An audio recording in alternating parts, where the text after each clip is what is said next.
everyone to CELPIP Speaking Pro Target 9. We're going to get started now. We have a very large crowd here today, so we'll do our best to address your questions and make this as engaging as possible. It is a long session. It'll be 2 hours for the first part and 2 hours for the second part. And if you've not been able to register for the second part, unfortunately, it does appear to be full. Some people do drop out, so you may want to check, at the end of the session to see if any spots opened up. And then you can come in live. However, I wanted to mention that we do record these now, and they are available for you after the session. It takes about an hour or two to be available, but if you use the same link that you use to register, you should be able to view a recording of this, okay? And you can review it later. That applies to anyone who's actually in the session today as well. You'll be able to review this recording later as well by using the link provided in an email afterwards. But if you use the same registration link that you use to register for this, or if you're trying to register, a recording should become available, okay? All right, so let's get started. I wanted to go over a few things before we get into the tasks. We're going to cover 4 tasks. There are a total of 8 tasks on the speaking portion of the CELPIP, so we're going to cover 1 to 4 in this session today, okay? Now, you may have noticed that the microphones are muted, and for those, and many of you, I recognize your names from previous sessions. You'll be aware of this. Hi, Dian, or Diane, I'm still unsure how to pronounce your name. Nadim is here as well, and Adinesh, good. So you'll know that the microphones are muted. You're not able to speak directly with us throughout the session. Unfortunately, it creates too much internet lag, and so we're not able to activate those. Oh, and hi, Kieran, as well. Welcome. And Amira, welcome. So, but we do use the questions box, and that's what a lot of people are using here to communicate with us. That's why we're able to see what people are saying. But unfortunately, no one else in the session is able to see that. But it still gives us a way of communicating with each other, and so I think that's great. And I see, yes, Mohammed as well, and Sheikh, welcome. And I remember quite a few names here from before. Oh, Doria as well, I can see is here. Good. All right, so if you don't know where the questions box is, though, maybe you're new to this, you're new to these webinars, the questions box is found on the GoToWebinar control panel, okay? And that's that little box that appears, kind of you can move it around. It will minimize on you sometimes if you don't use it, and you need to click an orange arrow to open it up again. And down below, you'll see a questions box, and anything you type in there is how you will keep in touch with us throughout the session. If you do have a question, feel free to ask. We have someone else here today. Her name is Cameron, and she'll be doing her best to answer your questions throughout the session as well. I won't be able to address every question because there's too many, unfortunately, and I have a lot of stuff to get through here, but I try to keep up with what you're asking, and if there's something that I think a lot of others could benefit from, I'll certainly mention it. But sometimes I have some questions as well throughout the session, or I just want to know how you're reacting to a sample, or maybe some practice that we're going to do today. And it's good to use the questions box just to make some comments, how you're feeling, or anything that you want to say as well. If you do have any technical issues, I had some this morning. My internet didn't work, but thankfully it came back on and no problem. But if you do have any technical issues, it's recommended you log out and log back in. Okay, so try to do that first because that usually corrects the problem. Might be an internet lag issue, and reconnecting can fix that.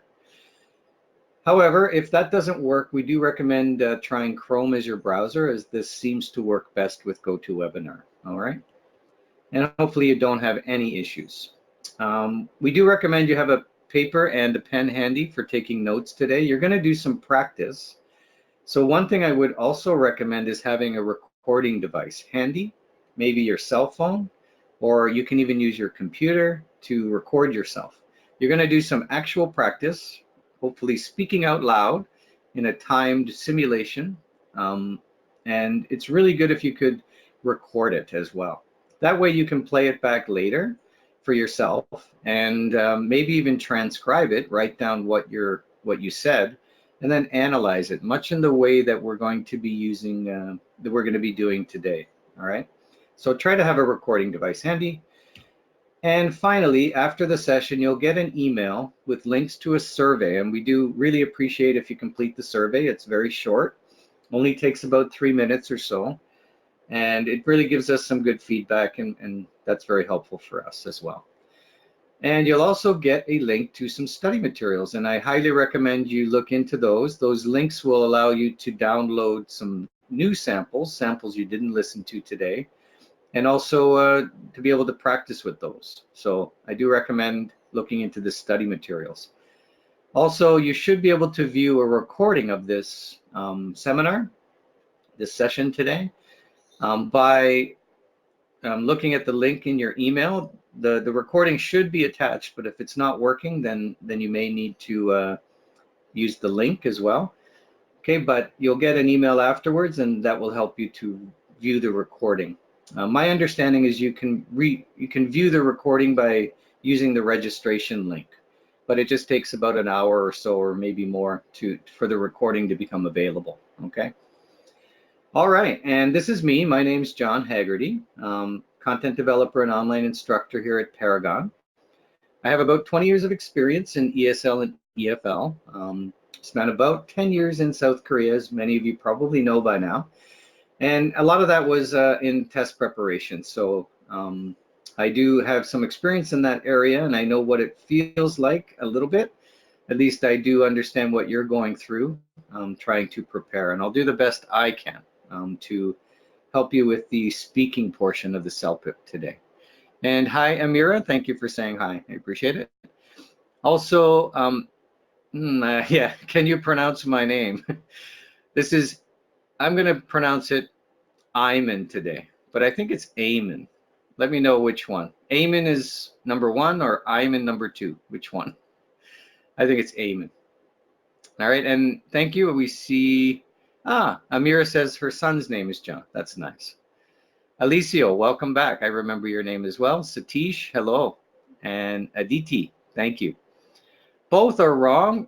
How do you pronounce Ayman? Ayman. How else could I pronounce it? I have no idea. Maybe give me the, A-man, just A-man. So the Y is kind of silent, I see. And thank you, Aishwara. I like that name, Aishwara. And Somaye, great. Angelina, thanks. So great, it seems everyone's found the questions box, which is great.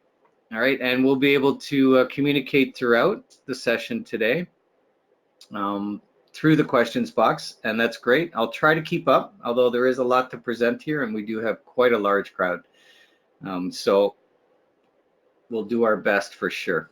And thankfully, we have Cameron aboard. So if you do get a text message back, it's from Cameron, and she's doing her best to keep up with the comments and answer your questions as well. So this just gives you an overview of what we're going to talk about today.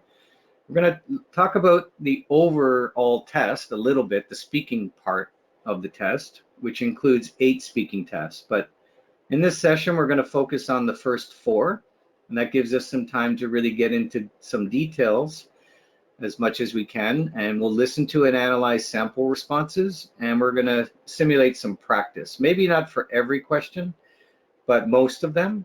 But also we're going to look at how to improve responses as well. And I know that a lot of you are interested in that, trying to improve your speaking. I know somebody mentioned that they are concerned about their speaking. I think that's common. And I know some of you might have a test coming up, like Dian, again, I don't know how to pronounce it, but you have an exam coming this Saturday. So this will be your last seminar, right? So hopefully you find it helpful and you feel ready for your test as best as you can. So Here is a speaking test overview. It just shows you all of the questions that you're going to get on your speaking test and the preparation time and speaking time as well. I just want to point out a few things. First, you do get a practice task, and don't skip that. I always recommend going through the practice task, even though it's not scored. It's an opportunity for you to get your lips moving, get your brain working in terms of speaking. And because it's not scored, you can just enjoy it. And the other benefit is that you get to practice, or you get to see that your microphone's working well, that your headphones are at the right level. So really don't skip the practice task. Actually go through it. I think it's helpful to get started. Okay, also notice that task 5 is a little bit weird here because there's 2 parts, and if you haven't been through that, might be a little bit confused. So you want to make sure you're prepared and you've gone through at least the practice test online to get used to all of the different questions, but also, the tasks. And task 5 has 2 parts to it. Okay, and so it's a little bit complicated. You don't want to get confused on the test. So practice that. We'll take a look at that in the second session today. Okay, and task 6 also has longer preparation time because it's a little bit more difficult, because you're dealing with a difficult situation and there's more context there. All right, but mostly you get 30 seconds of preparation time, you'll notice, for most of the tasks. That's not a lot, and a lot of people feel it should be more. I know, I kind of agree, but test designers have decided this is enough, and it is the same for everyone.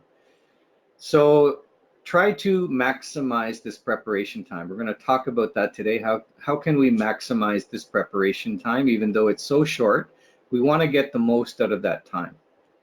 Also notice that you have 2 questions that you're going to have to speak a little bit longer. Okay? Oh, thank you, Diane. Oh, okay, so it's Diane.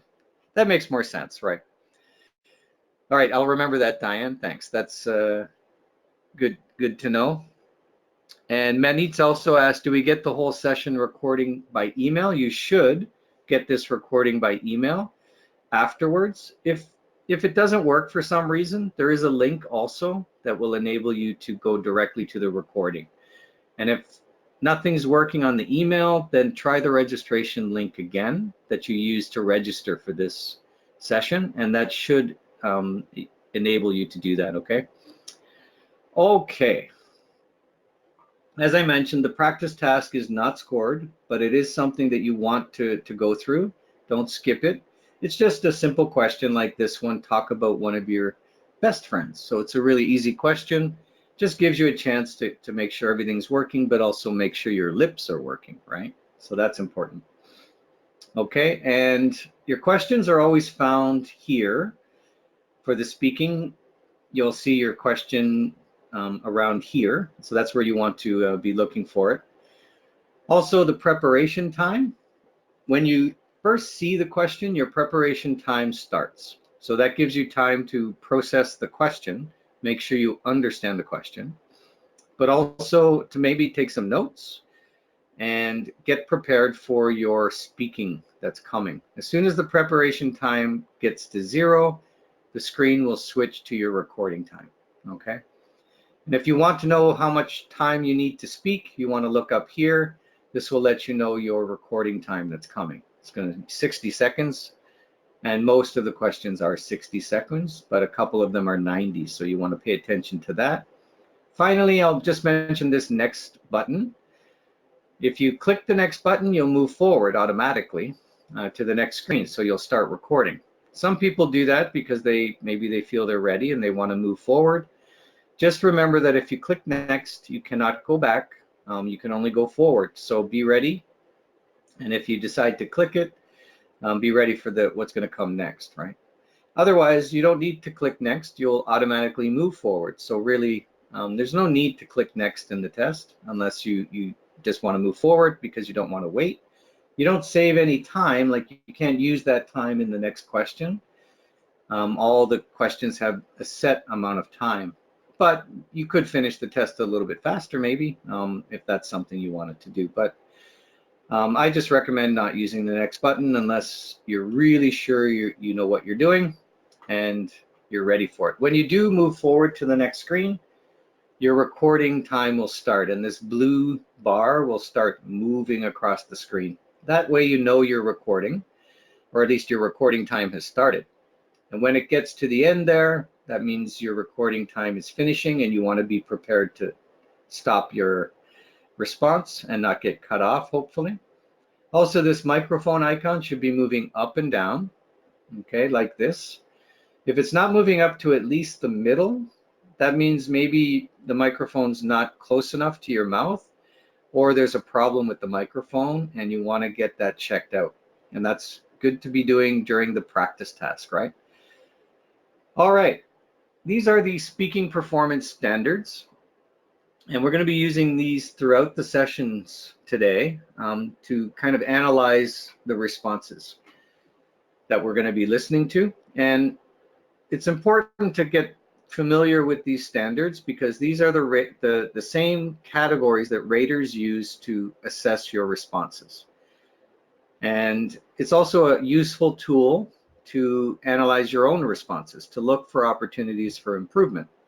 And so we do recommend that you use these when you're analyzing your own responses. And that's why recording your response, maybe writing out what you're saying, can be very helpful, and then analyzing it in this way. So let's just quickly go over the dimensions here on the left. We have content and coherence, which is important for sure. If I don't understand what somebody is saying, it's very hard to give a good assessment, right? So how well are your ideas organized and developed? And this includes things like number of ideas, quality of ideas, organization, and examples and supporting details. So some people will ask inevitably, how many ideas do I need? How good should they be? There's no set amount for this and there's no perfect answer, but we do want to make sure that you understand you're going to need probably at least 2 for all of your questions, your responses. And you know, the number of ideas can really change. Some people are maybe a little faster in speaking, but the quality of ideas is really important, and your main ideas should be, you know, different. And so what some people end up doing is they have a number of different ideas that are very similar, and they haven't separated them. And this is similar when we're writing as well. We're creating different paragraphs. We want each paragraph to be a new main idea, right? It's the same in speaking. You want that main idea to be strong and then followed up with examples and supporting details. Develop that idea. Okay, so that gives you an idea of content and coherence. Kapil has asked, do all these components, these dimensions, are they weighted equally? And that's an excellent question, Kapil. But I can't really answer it, unfortunately. It's difficult to answer because of the way that the CELPIP is assessed. So unfortunately, what I can tell you though is, yeah, roughly they're the same. And what's more important than that is that all of these factors that go into these dimensions are all important in their own way, and they kind of overlap. So for example, if your rate of speech is slow, it will affect listenability, but it would also affect content and coherence as well. So sometimes certain things can affect multiple dimensions. So what I will say is that all these factors are important, and that what you should be thinking about is how can you maximize all of them as much as you can. So work on your weaknesses and try to improve them is really the best approach that you can use. We're going to look at these dimensions, and we'll talk about how you might be able to analyze your own responses. But we're going to be analyzing some sample responses today, and I'm sure you're anxious to see that. So also, vocabulary is important, as you know. Listenability is how you deliver your response. So includes things like rhythm, pronunciation, intonation. Again, accent is not important. The only thing that's important is that you're understood. No one's going to be concerned about your accent because we all have accents.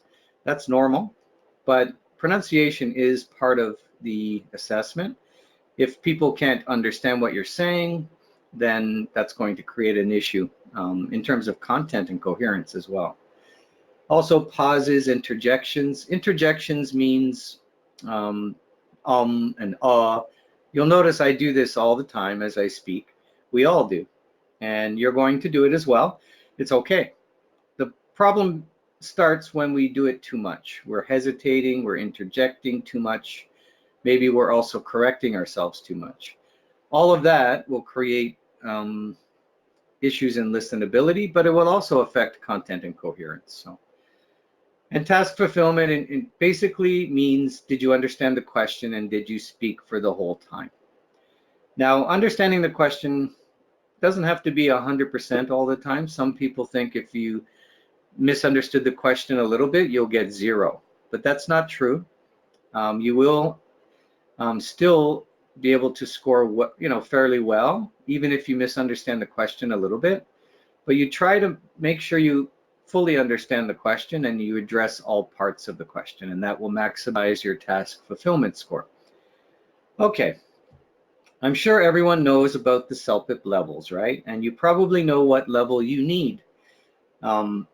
Today, we're focused on target 9, level 9. So we're going to be focusing on how to achieve that, and we have samples around that level to really analyze and then try to improve as well. But maybe you're looking for a different level. Whatever level you're looking for, you really should be aware of what's required for that. And on our website, you'll get more information.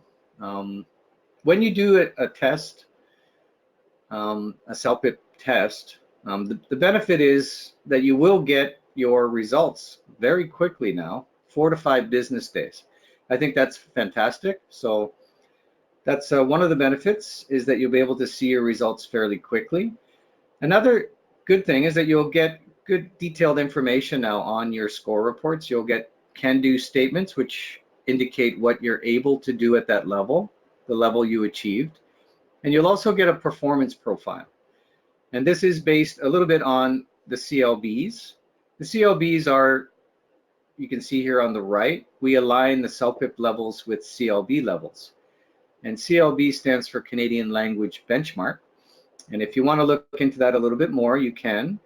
It's a different system, but we try to align with that to give a good indication of what our test is measuring and what the levels mean. All right, so you might want to look into the Canadian Language Benchmarks if you're interested. I think the website is languages.ca if you're interested. All right. But we give you a performance profile on your score report now, and this is an example. This is the level 9 performance profile. So for example, I can communicate complex details, feelings, and attitudes in familiar and less familiar contexts. So that means you're able to do a lot of different things in the world, right? When you need to speak to different people, maybe it's a new situation, maybe it's something you're familiar with, but you can communicate more complex things, and that's important. So also you have control of complex grammar, and you have adequate professional repertoire, which is a fancy way of saying that you're able to speak more formally in precise and using precise and context-specific vocabulary as well. So that doesn't mean you're amazing. You have control of some of it.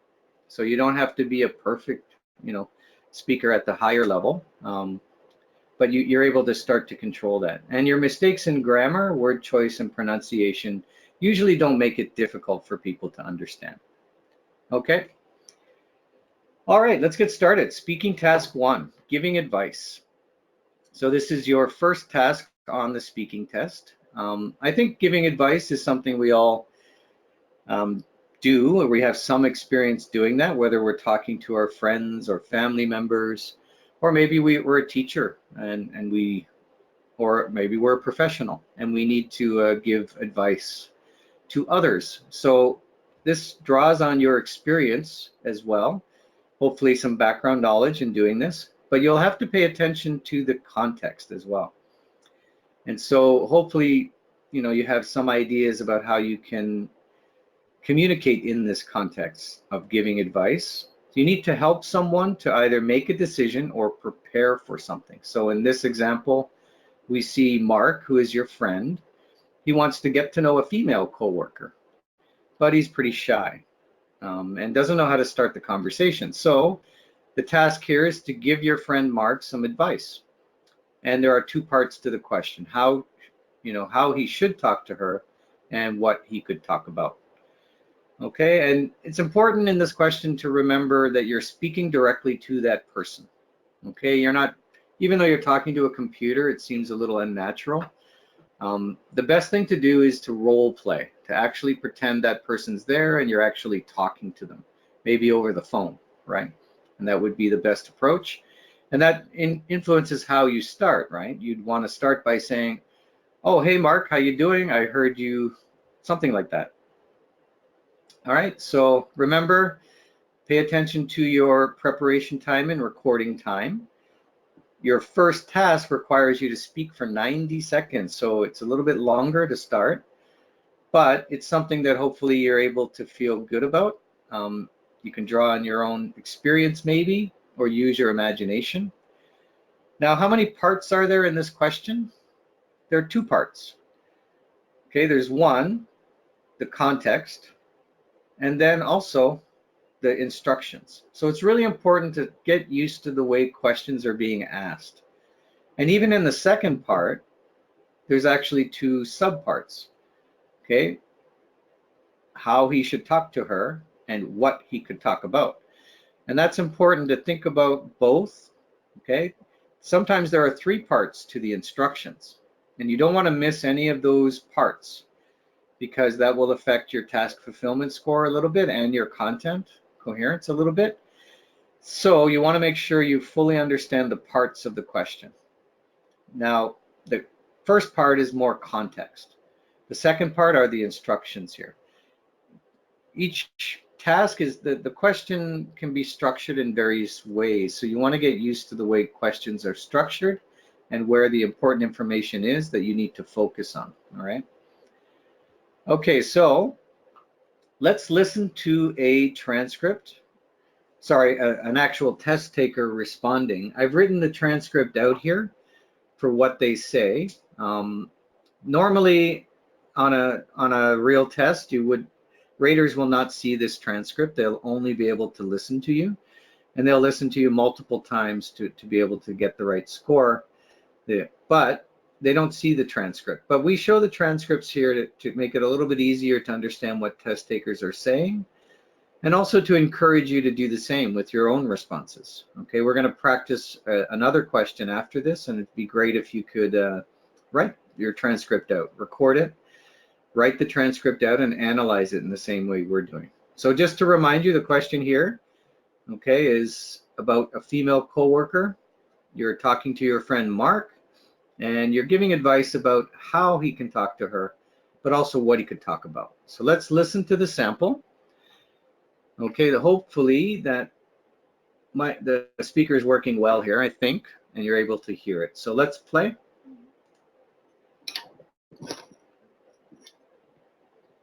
Hey, Mark, I heard you're interested in Cherry. Wow, that's really good to know.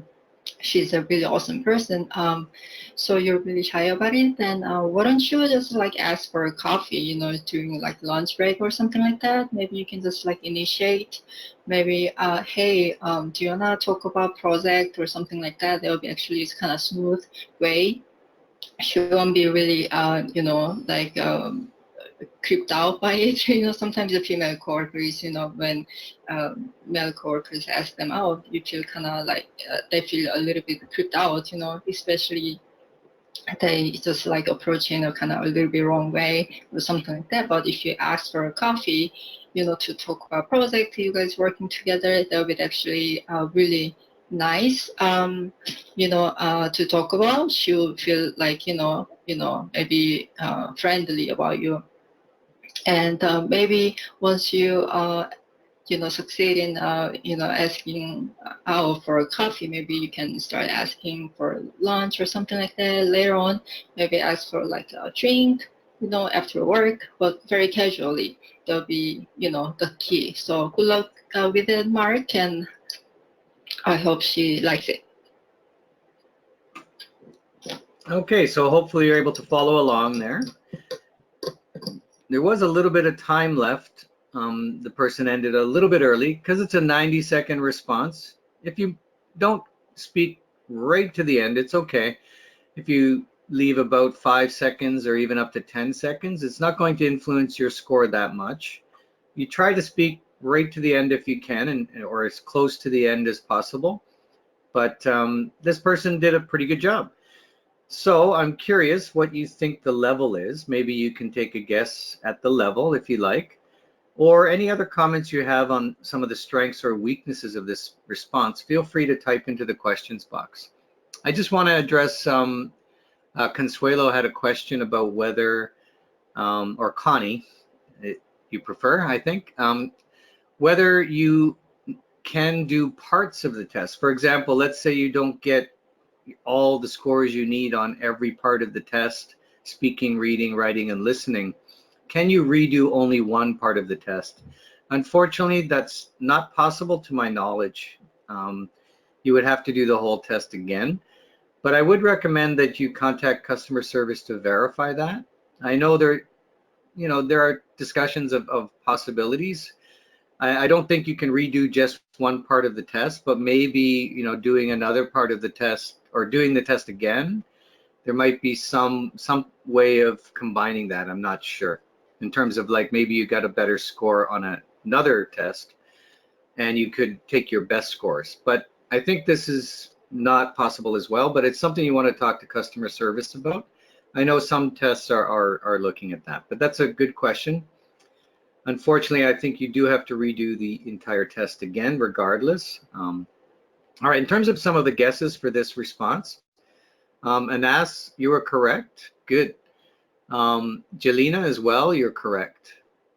And Vivek, a little bit low, but very close. Good. And Nita, a little bit low. And Basir thought maybe 6 or 7. And Vivek didn't think it's a 9. It's probably lower. So you're all thinking it's a little bit lower than a 9. I'm curious why. And I think Varun here, you said a lot of interjections like, and ah. And, oh, this is a good name. Emayava Ramban. Emanyava Ramban. Wow, that is a great name. You also mentioned interjections like right, and that was noticeable. Okay, she did do that a lot, and that does create listenability issues for sure. Elicio also noticed that as well. It doesn't ruin her response. That's not the only problem, right? And Naveen thought maybe level 8. Anuj said she started and concluded well. Good, you noticed something positive. I agree, it's positive. Sally thought maybe level 8. It's quite smooth in terms of I think the advice is pretty good, right? She's giving good content, good advice. Alan thought also level 8, Sally 8. I won't be able to mention everybody here, but thank you everyone for being so engaging. So I see 8s, 7s, 9s, a couple of 10s, but seems everyone's settling around 8. And if you thought about 8, you were right. This was a level 8. It was rated as a level 8. So it's not quite a level 9. And so it's important to think about why it's not quite a level 9, right? So let's look at that. Here are some things we can think about. Content and coherence. So how well are your ideas developed and organized? I thought pretty good on this. She does provide suggestions, like ask her about the project, maybe go out for lunch, coffee, or a drink. They're not amazing ideas, so maybe the quality could be improved a little bit, but she does have some good suggestions there. She adds some details, she develops some of them for the first main point. but the others are not really developed very well. And that's something you want to work on, is have, at least 2 main ideas. For a 90-second response, you might have 3 main ideas, and you develop each one of them, right? So the ideas are logical, and they are well organized with basic transitions as well. I'll just point out some of the other comments. Jorge said vocabulary is basic and grammar structure could be better. I do agree that some of the vocabulary could be improved as well, but she does use suitable words like initiate, smooth. Creeped out is a good phrasal verb. Idiom, a bit of an idiom here as well, but it means to be kind of uncomfortable, maybe even a little bit scared, to be creeped out. So that was good. Ask out, that's also a good phrasal verb, and casually.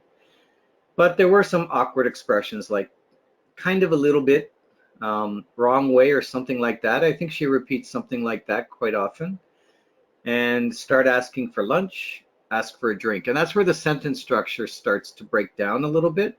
And so when that happens a number of times, it's kind of difficult to get 9. Good. Joe also thought maybe this was a 9, but looking at some of the details here, maybe you can see that it's not quite there, right? Let's see some of the other comments. Yeah, Jelena said several transitions were not smooth. I agree. There's a lot of hesitations there, but the start and the end are good. She didn't develop the ideas, Jelena said as well, and yes, I would agree with that. All right, good. Yeah, Jelena, I'm just going to mention your last comment. I think it's appropriate as well. She seems to have fallen into the category of too many ideas that are not well developed. Exactly. I would agree with that. Listenability, she does maintain a steady rhythm. She uses intonation fairly well. There were no extended pauses, but those interjections and self-corrections did interfere with the flow. So listenability is affected there. She had good control over simple sentence structure, but broke down a little bit for the more complex sentence structures, right? She did understand the situation though, so she understood the question well. She does provide relevant information, and her tone is appropriate. You want to create that tone, and that means using intonation or vocabulary in a certain way that suits the situation. And here you want to be a friendly advisor. You don't want to be too strong in your advice or too weak, right? And she speaks for the entire time, and she had a closing as well, so she benefited there. So overall, she did a good job, but not quite to level 9. All right, so speak directly to the person, provide at least 3 suggestions, give a practical example, develop those suggestions in this case, right? And use transitions well. So if I were you, I think is a very useful phrase to have. Also use, signaling that new ideas are happening. You want to let the listener know that you have a new idea. Use transitions, like another thing you could do, maybe one final idea is, and that shows you're very organized in your response. The listener can clearly understand where your main ideas are and where your suggestion or where you're following up or developing that idea. And use an appropriate tone. Okay, Alicia has also asked, how can I practice intonation? That's a tough question. There are many ways to do that, and there's some online sources I'm sure you could find that would help you look at word stress, sentence stress, to know where to put more emphasis. I mean, when we talk about intonation, there's so many things to consider. There's sentence stress, where if something is a question, you would go up at the end, right, or down, but that's very basic. How do you get intonation throughout your sentence? One thing I would suggest is to identify content words. And content words are the important words in a sentence. And that's usually the word that is emphasized a little bit more. I know it's difficult, but the more you listen to any lecture or anything that you're listening to, start to identify where they're kind of using intonation, moving up and down. That's a great question. All right, I bet you'd like to practice now, maybe practice some intonation as well. So let's do some actual practice. Okay, this is going to be a different question than what you just looked at in terms of the sample. And what I'd like you to do is actually speak out your response. So you're going to have preparation time and speaking time, the same as on the test. So this is going to simulate your test experience a little bit, but not exactly, because it's not as stressful, right? But I do encourage you to record your response and then play it back later. Maybe write out what you're saying and start to think about how you'd analyze it using the dimensions that we've been talking about. Okay, let's do some practice. Are you ready? I think everyone's ready. So as soon as I flip the screen here, your preparation time will start. You'll see the question, and you really should start to take some notes, okay? And think about how you're going to prepare for this 90-second response. Okay, let's get started. Okay, your preparation time begins now.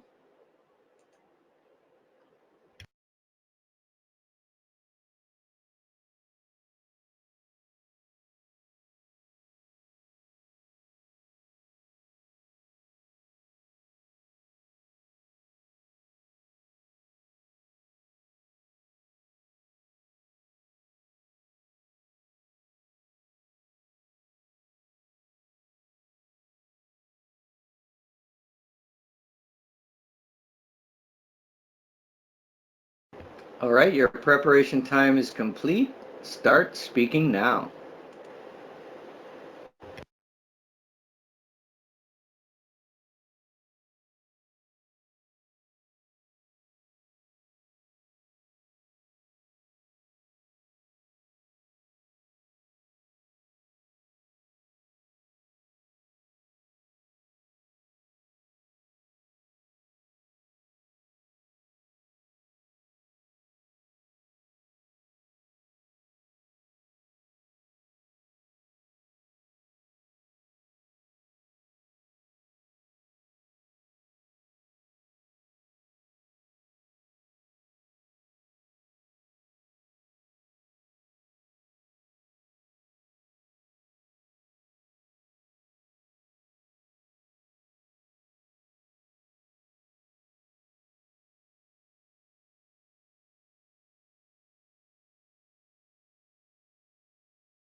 Okay, your speaking time is complete. Take a breath, relax. Always important to breathe after these practice sessions. Gagandeep said he's nervous just before he started, so that's a common feeling, especially when, you see these timers. I find the preparation timer can make me nervous. I try to ignore it, focus on the question first.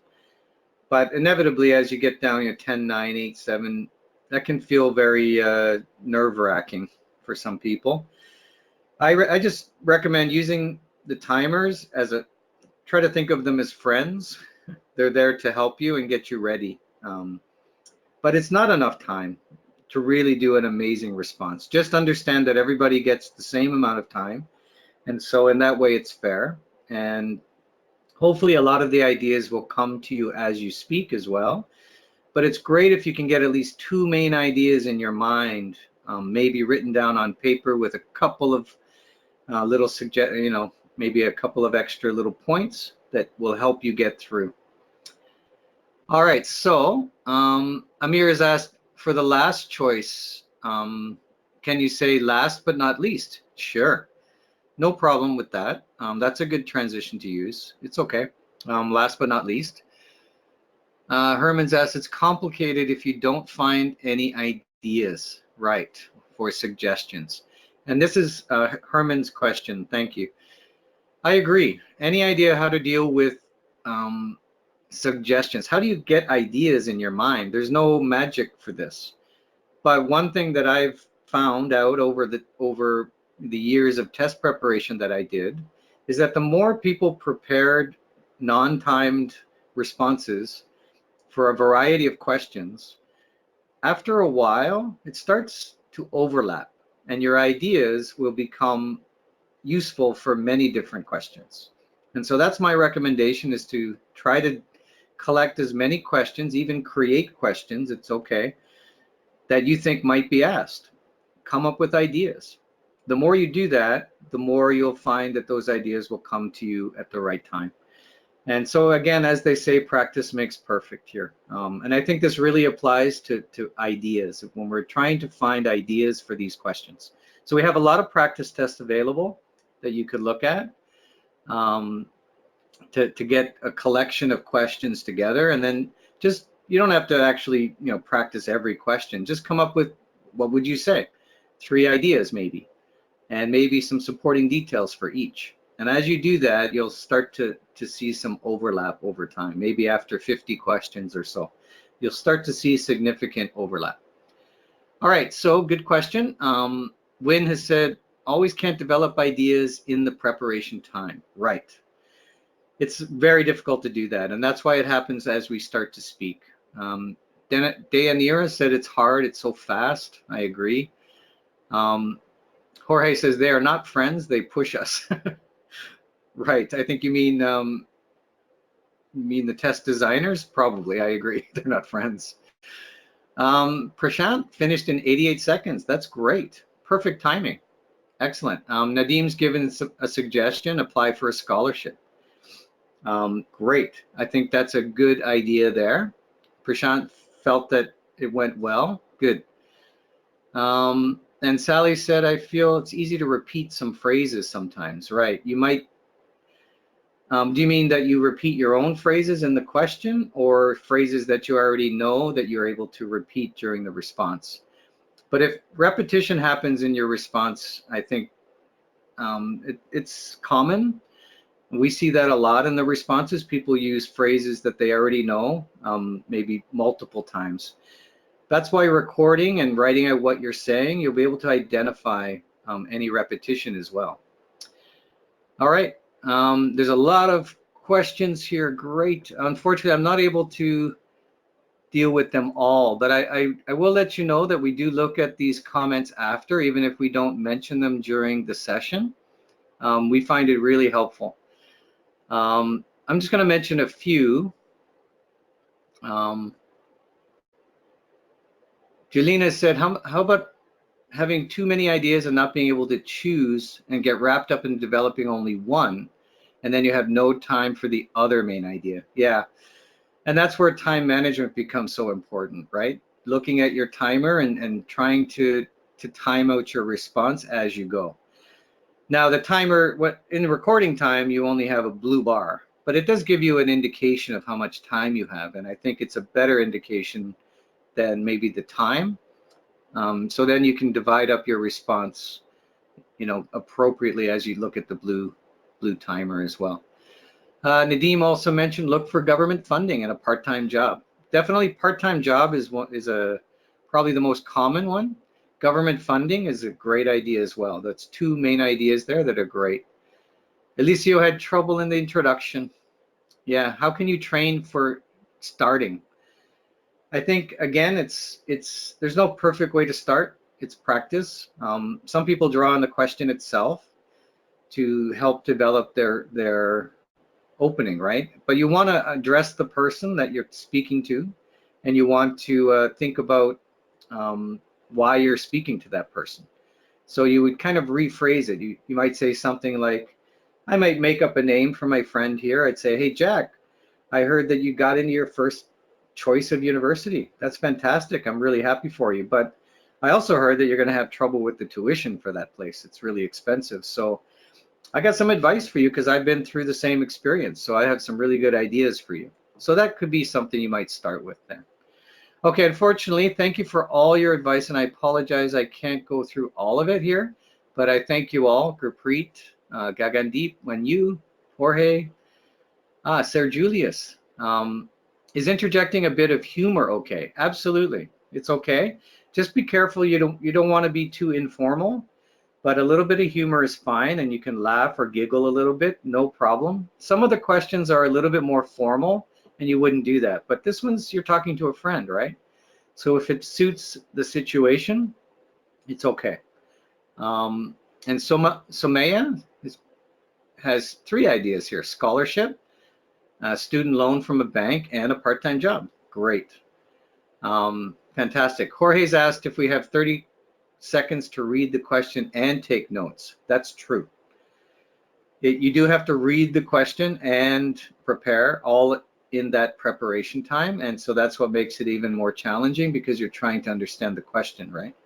So a lot of people maybe can only understand the question in 30 seconds. And that's the best they can do. And then they have to start speaking and come up with ideas as they speak. Those who are a little bit more advanced can get through the question and take down some notes as well. All right, let's move forward. I'm sure you'd love to hear a sample here. And I do want to play a sample for the same question. Okay, let's listen to it. Hey John, many congratulations on getting selected to in the university of your choice. Well, since your university is where I've done all my college, I was in Vancouver for 5 years, and I went to the private institutions, but a lot of my friends went to this university, and I know it's a really good university. What I've heard from my friend is there's an in-house accommodation, so you don't have to go far. One, I know that it's pretty expensive, and one good thing about studying here is you can do part-time jobs. And when I was studying, I didn't have an option to do part-time job, but since the immigration rules have changed, you'll have an option to do 20 hours of part-time work, or any number of hours if you get a job on campus. So that might be a great help. And since I've been there, I was in that country for that city for 5 years. I know a lot of people. So once you land there, just let me know. I can give you some references. I can even forward your resume to some of the employers I know. And I don't think so it should be a problem for you, because by working part-time you can at least afford your accommodation and a great deal of tuition. Okay, so you can see the speaker got cut off at the end, but they do provide quite a few suggestions, which is great. If you have any comments, go ahead in terms of the level. Let's see. I also wanted to mention Garavaya. You're able to give 2 suggestions to your friend applying for education and working part-time, and you did it in 85 seconds. That's great. And Alan, you had idea 1 was yourself, idea 2 family. Good, and something bigger like government. So that's interesting. I'd like to have heard your response to see how you dealt with that. But that sounds like you have a good organized response there, and 3 ideas is good. But when you, or Joe has asked, can we say 2 main ideas, but have a lot of details? Yes, I've seen really good responses with 2 main ideas. So I don't want to discourage you and say you have to have 3. That's not true. Sometimes it's better to have 3 to get through the response. If you had only 1, that probably wouldn't be recommended. But at least 2 for these that are very well developed, I think you can do well. So I won't discourage you from that. Really, it's up to you to go with your strongest ideas, right? So some of the guesses here, we have level 10, 9. Vivek thinks 9 or maybe more.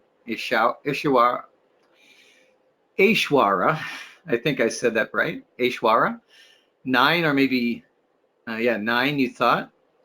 We also have some 8s, 7 or 8s. Jelena says maybe a long introduction. Seems to have slightly missed the point. He was talking more about himself accommodating a friend in a foreign country than the tuition. Yeah, later on it seems to kind of go a little bit off topic maybe, but still generally within what's required for the question, so not too far off. But certainly you notice that he does kind of go a little bit in a different direction there. So he actually got a level 9. So we have some 7s here and even 6s. Nadim thought maybe just level 6 because he only had one idea. Also, he got cut off, right? But Sally thought maybe level 9. Only one idea is mentioned and developed. We have 7s, 9s, 8s. So it's very hard for us to understand exactly why this is a level 9, but I want to give you my analysis as much as possible. So in content and coherence, he does provide several suggestions here. Part-time job, immigration rules, and references. Now remember, the question's more about tuition, paying tuition, but going off a little bit in terms of references is still relevant in terms of getting a job.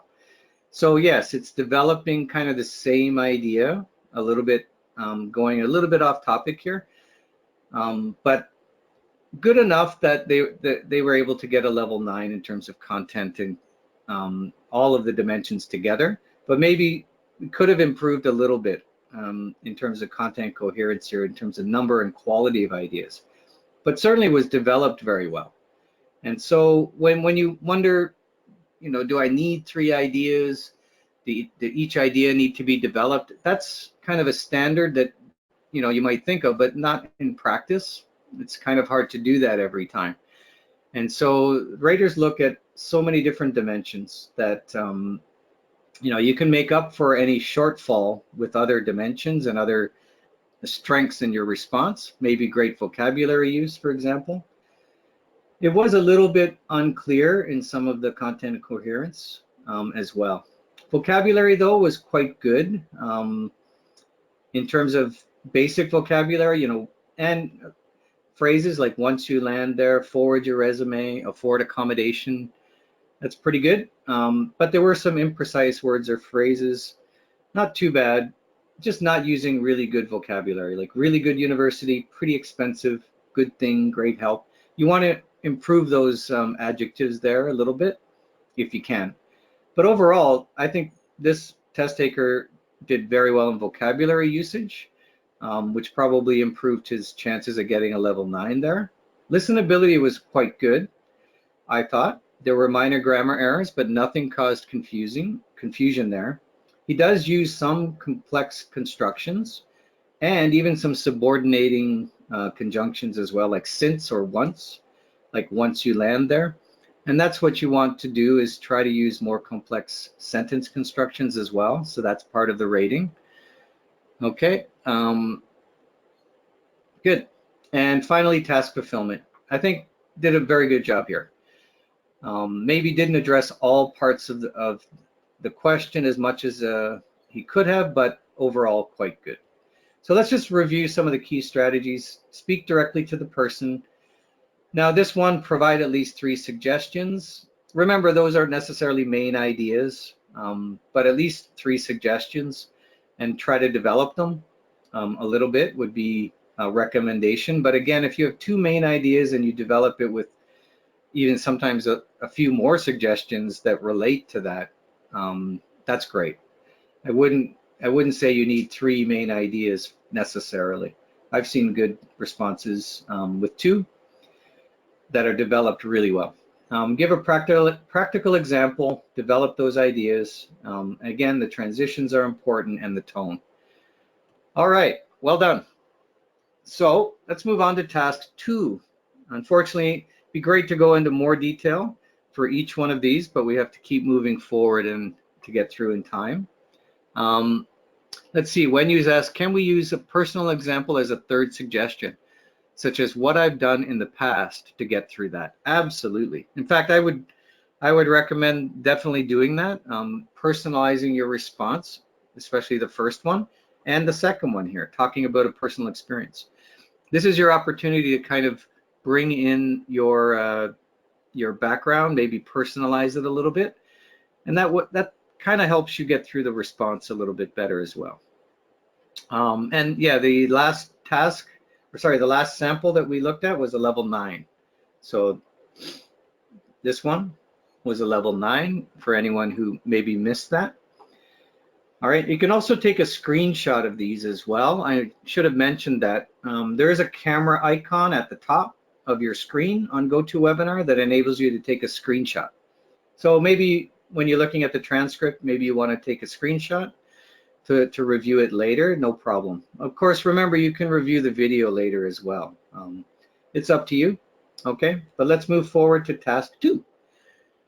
Task 2 is talking about a personal experience. So once again, you get to draw on maybe your own personal experience a little bit, but in task 1 you did that maybe, but in task 2 you must do that. And here we can see you have to tell a story about a past experience. Now the experience maybe is not real, maybe it's made up, and that's no problem at all. Sometimes based on the question we can't think of something in our real life to talk about, then we create it, we imagine it. And I find what I do is I usually start with something in my background, but then I kind of change it a little bit to make it more interesting. Because the important thing is to get good language out and to keep going. And so I find your creativity, your imagination is really helpful in some of these responses. So your strategy here should be provide lots of descriptive details and only talk about one experience instead of multiple experiences. Maybe you went on a trip, but then you start talking about different places you went on the trip. That's not as good as just talking about one experience that you can kind of really explain the details a little bit better. All right, so let's look at this question. So what should you talk about?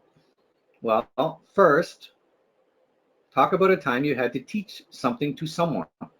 So at some point in your life, hopefully you've had this experience where you've had to teach somebody something. And then what did you teach, and to whom did you teach it, and how did you teach it? So there are 3 parts to the question here, right? And maybe in your preparation time, you might actually make a table that says what, whom, and how to help you quickly come up with some ideas. And just, I think it's helpful to do that, to get prepared and try to be organized in your response. All right, so now number 2, what suggestions are offered? In this task, you're always given some suggestions. I think that's helpful to be able to maybe get your mind working. You can choose these suggestions, nothing wrong with that, or you can choose something completely different. All right, so it's totally up to you in terms of what you talk about, but remember to follow the different parts of the question and try to address all of them if you can. All right, let's listen to a response. Okay. The one time that I had to teach someone, it was a couple of years ago when I had to teach my friend Peter to ski, because I'm an avid skier and I have a long time experience. So he asked me to teach him. So first I explained him the basics, how to mount the skis onto your boots, strap them down and everything. So obviously I didn't take him up to the high speed, but I picked a moderate slope. So we just walked it up, and so I went down. I showed him approximately how to go down on the moderate slope, how to brake, how to make the turns. So he followed me after that. He was pretty good at it, so we did it a couple more times, and then we went up to a little bit more steeper slope, so that he can improve in a different condition, improve his skills in the different condition. Okay, so now this is a 60-second response, so there's going to be less text, right? Less of what we say. This person had a bit of a hesitation here and there, so maybe could have gotten more content in, but I think they did a very good job overall in terms of understanding the question and trying to explain something that happened that they were teaching. And so let's look at some of the positives here and maybe some of the weaknesses as well. We're going to try to improve this response as well. Let me just look at some of the questions here. If we talk about teaching a skill, This is Vivek asking, can we talk about a business skill? Maybe. Yes, why not? If you've taught somebody maybe something to do with business, great. And you can draw on that and you can express it well, fantastic. You want to choose anything that will help you, okay? Good. And then Jose's asked, he didn't finish on time. Does this decrease the score? If you get cut off, it's not the end of the world, but it does influence things a little bit. Remember, there are many, many factors that go into the scoring. So one thing is not going to influence things too dramatically, but everything, does have an effect. And so getting cut off and not closing does have a slight effect there as well. Let's look at the analysis. Content of coherence was good. They describe what was taught, how to break, mount boots to skis. This was good. Organizes the response with common transition.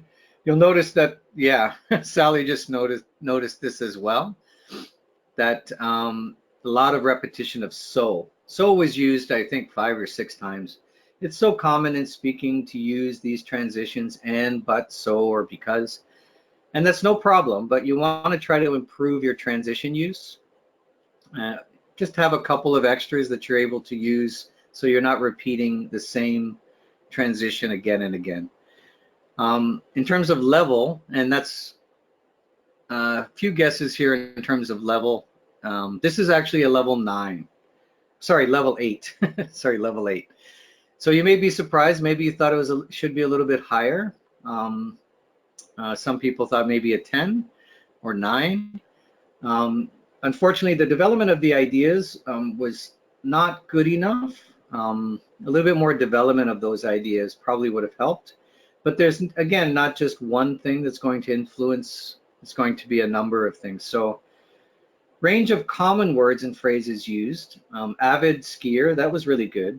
To use avid, that was good. Highest peak, to mount the skis, seems to really understand the vocabulary associated with skiing, and that's great.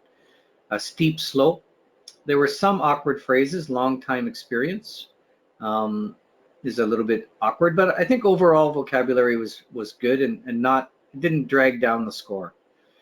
Pronunciation was clear. There were interjections though and self-corrections quite a bit that interfered with the flow. And again, sentence constructions here were a little bit awkward at times, like I explained him the basics instead of I explained the basics to him. And we walked it up instead of we walked up the mountain. Things like that can cause confusion as well. And then finally, task fulfillment. Did understand the question though, and he provided some context, so that was good. He spoke for the entire time. He was cut off though, but maintains an appropriate tone, I think. All right, so how can we improve this response? So I want to look at what this test taker said. We see the introduction here. Not bad. I think it's pretty good.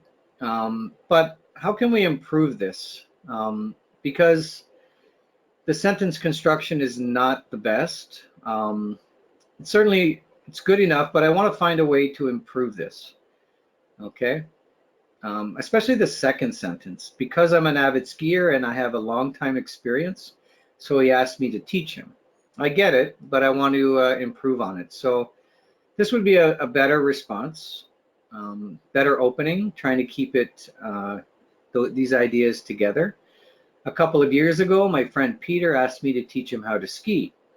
I'm an avid skier with years of experience, so I was pretty confident that I could help him.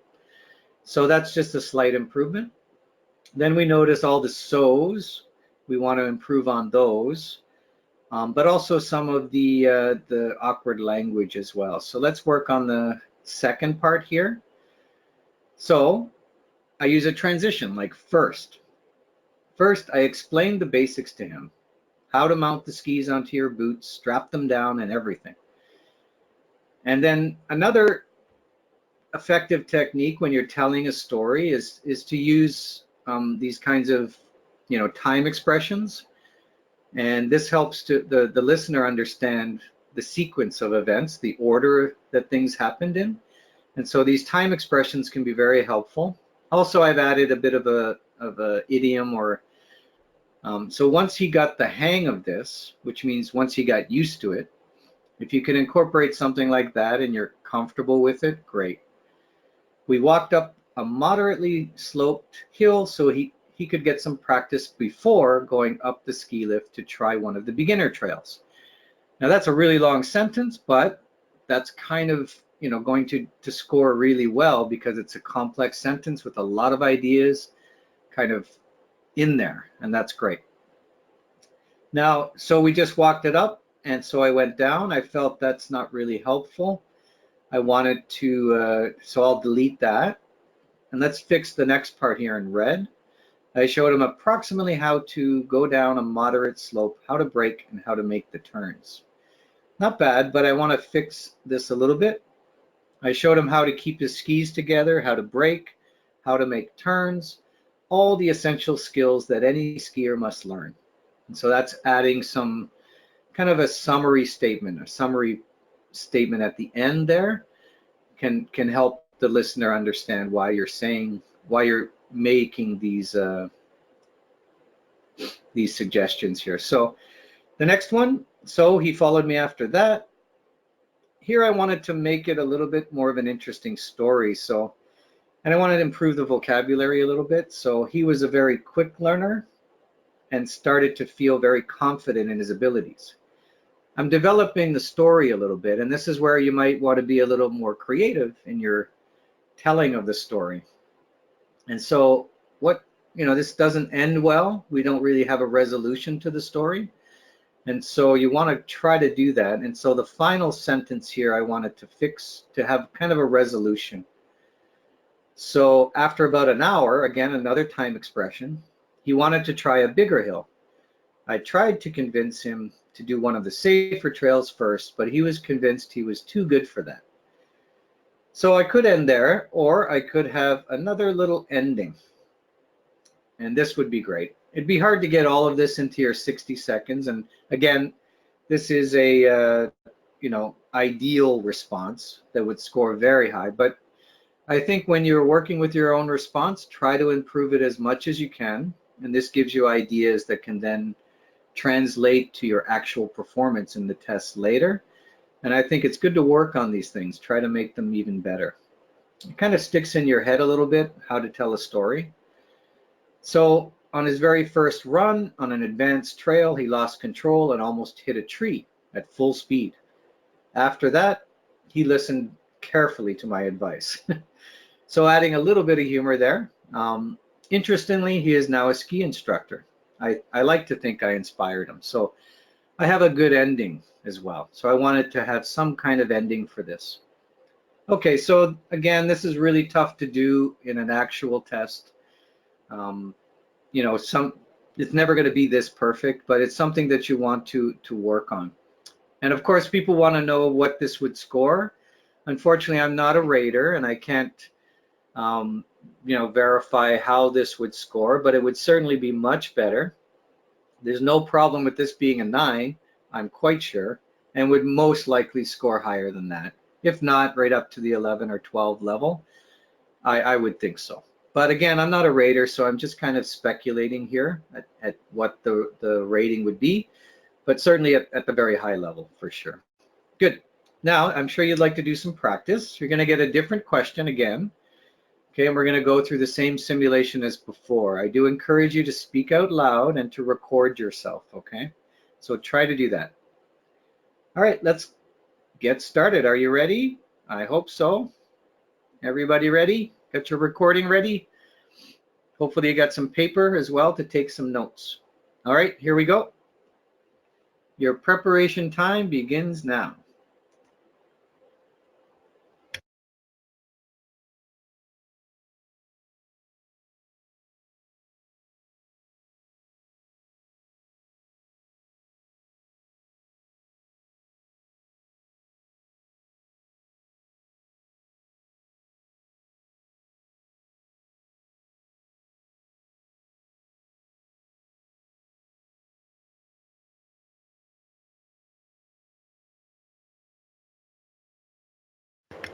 Okay, your preparation time is complete. Start speaking now.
Okay, your speaking time is complete.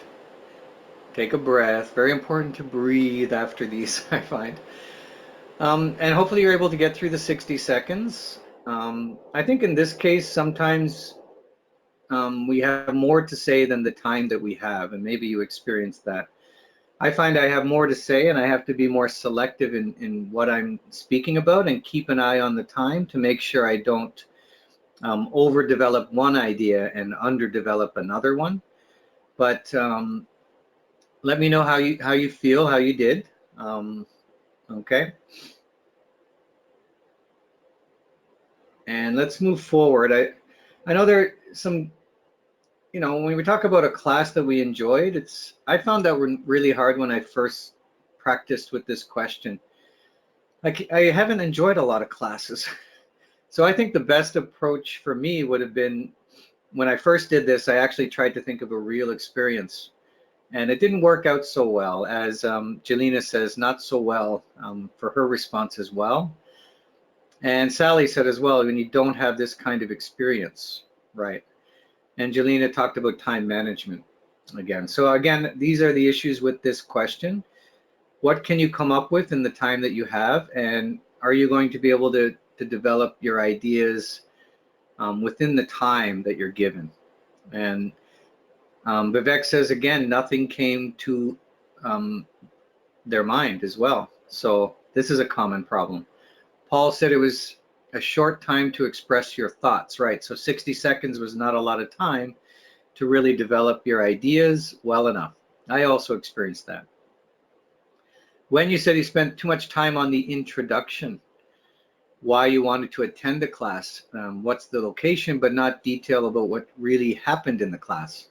Very important and excellent that you noticed that, and that's why it's so important to practice. The time management aspect is really important, and we can get caught up in the details of explaining the class, but not really deal with the important thing is, why did I enjoy it, right? Not why did I take the class? And really important to focus on that. Good.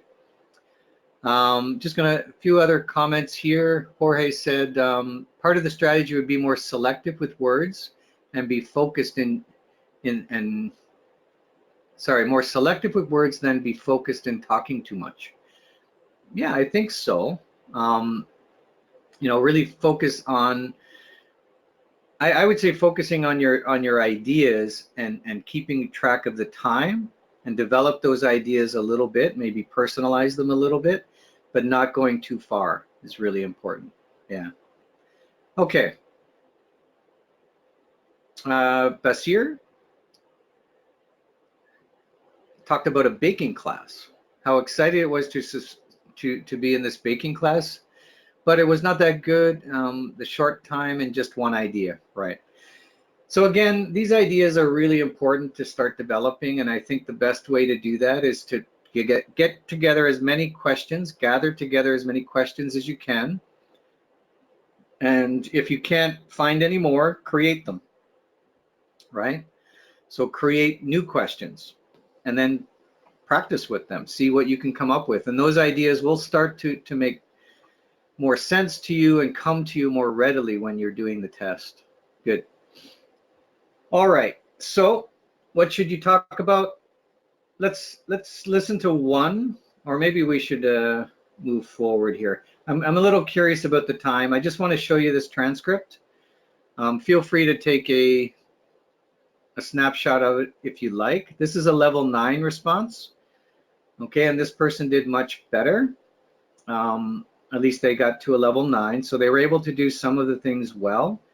Unfortunately, I'm a little concerned about time, but I think actually maybe listening to this one would be good right now. So let's listen to it. Okay, this is a level 9 response for the same question that you just practiced, okay? It's been such a long time since I've taken a class, but I do believe that algorithms was one of my favorite classes. I guess I really enjoyed the fact that we were always learning something new and it was always making your brain work. It was challenging and very interesting, and honestly, I have to admit that I loved correcting the professor with the examples and so on, which is kind of a touchy subject right now since I'm the one teaching and the students are correcting me. But I am hoping that my professors were taking it in the same way as I do now, as in it's not a big deal. It's better to give a correct example than a mistaken one. I really should start looking at algorithms again. I miss it. It's a fun topic and I should do it again. Okay, so a very natural response. I think this test taker did well. Probably this was a real experience for them. It seemed to have, seemed to flow quite well. And they used intonation well as well. The pronunciation was good, the rhythm was good, and all of those things helped to give it a level 9. And also the language was pretty good as well. So all those things really helped. So let's see. Anas has a good comment here as well. For this question, Anas was not able to come up with a real experience. Or sorry, they tried to think of a real-time experience, but in the end made up a story about a dance class. But struggled through it because they were making it up on the spot, so there was a lot of pauses. And this is common as well. When we don't have an experience and we can't think of any ideas, we have to create it somehow, and that's really the only way to get through the question. And that will probably happen is as you're thinking about it, you're going to pause. And there's really no other way around that. The only thing I can suggest is that you practice with as many questions as you can, develop those ideas, and they will stick in your mind later. You know, I borrow ideas from TV, I borrow ideas from movies. It's kind of a mix of my past experience and any ideas I can come up with that's going to get me through these questions. And that's really the goal here, right? Okay. Why not a higher score, Jelena asked. It should be higher. That's a good question. Let's look at some of the analysis. So she does provide several reasons. Learning something new, making her brain work, and even correcting the professor. She organizes the response well with linking devices like it's been such a long time, and honestly, these are nice you know, transitions or linking devices to use. And she develops ideas as well, so why it's okay to correct a professor. I thought it was a good response in terms of content coherence. It was a range of words used. Some were very context specific, like algorithms, I have to admit, touchy subject. That's a nice expression to be using. So those were good. She did confuse one expression, touchy-feely, but she corrected this and there was no issue. Listenability was good. Intonation was used as well, and she demonstrated some control over complex grammatical structures as well. Okay, and relevance did a good job here as well. So in terms of why is it not a level 10 or a level 11 or even a 12, it's hard to answer all of that other than to say there are levels of vocabulary, and the more impressive sentence constructions that you're able to do and you know, compact information together, that gets you to the 10, 11, 12 level. A lot of that has to do with vocabulary and your sentence structure as well. But I think content coherence was one of the big strengths of this response. Okay, so key strategies: quickly decide the story you're going to tell. Again, if it doesn't come to you, it's not a lot you can do other than use your imagination, your creativity. Maybe mix some of your past experience and change it a little bit to make it more full to get you through the question. So again, make one up if you have to. Use past tenses because you're telling a story in the past, so make sure you're using time expressions, past tense verbs. Try to use descriptive details and get your listener to feel how you felt. Okay, how are you feeling, everyone? Hopefully you're feeling okay. This is kind of like going through the entire test in slow motion, but hopefully you're feeling good. Let's look at task 3, describing a scene. Oh, thank you, Jelena and Jorge as well. I appreciate that. Okay, so I like these 2 tasks. Task 3 and 4 are my favorite. And because I like pictures, I like looking at pictures and trying to figure out what's going on in the picture. I think it's a little easier. It's kind of a bit of a break for task 3. Task 4 is a little bit more challenging sometimes because you have to use your creativity. But the good thing here is you don't have to pull from your background. You don't have to pull from your previous experiences and worry about whether you have these ideas coming into your head. Here you can focus on a picture and really, use your language to try to describe that picture. And that's the goal here, is to describe the picture as accurately as you can. You are speaking to another person here, so you're describing the scene to another person. And so it's similar in a way to task 1. You have to use language that shows that you understand you're talking to someone, okay? All right, so start with an overview statement. So the strategy here when you're describing a picture is start with an overview statement and then focus on the details, okay? So what should you describe? Well, you should describe some things that are happening in the picture. That means you're not required to explain everything in the picture. So it would be very difficult to do that in 60 seconds. The goal here is to describe something. So what do you choose? Well, I wouldn't choose, for example, in the background there, you can kind of see a girl with a ponytail walking away. That's probably not one of the details that I'm going to be focusing on. But maybe beside her, the 2 individuals that are giving their tickets to the attendant before going in to see the movie, maybe I might focus on them. It's your choice, but you should be focusing on things that you can talk about easily and that are important to the picture, you think. But before you go into the detail, you really need to provide an overview of what you're seeing. And that's important for the person listening. It's going to want to understand what you're looking at first, right? So who are you speaking to? Well, it's just a person, and you don't know who it is. You can create that yourself. Maybe it's your friend who's supposed to meet you at the theater. You might start by saying, "Hey, Jack, I'm at the cinema. I'm looking at everyone's, maybe the movie's going to start soon. Everyone's buying their tickets. I hope you get here, but I want to explain a little bit of what I'm seeing." Maybe there's a reason for describing what you're talking about. Okay, but just remember you're talking to someone who cannot see the picture. And so you're describing it to them. Now let's listen to a sample response. For this one, I'm not going to show the transcript for this one. I'm just going to have you listen while you're looking at the picture. That way you can see what the test taker is describing, okay? And again, this is a level 8 response, so you don't need to guess. It's a level 8. And generally I show a level 8 first, and then later I'll show you a level 9, so you get a sense of that. So let's listen.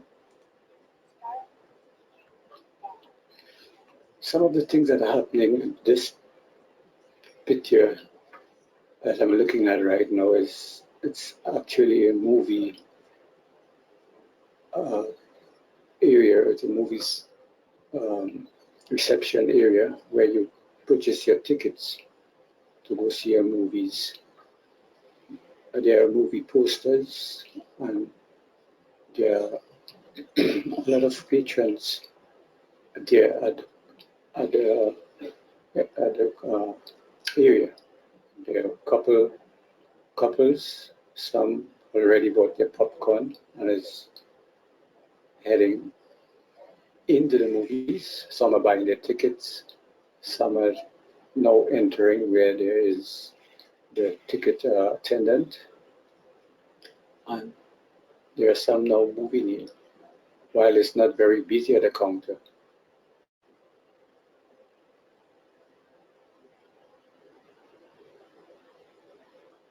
Okay, so there's some extra time here where you can see the person wasn't able to complete 60 seconds. I believe it's about 45.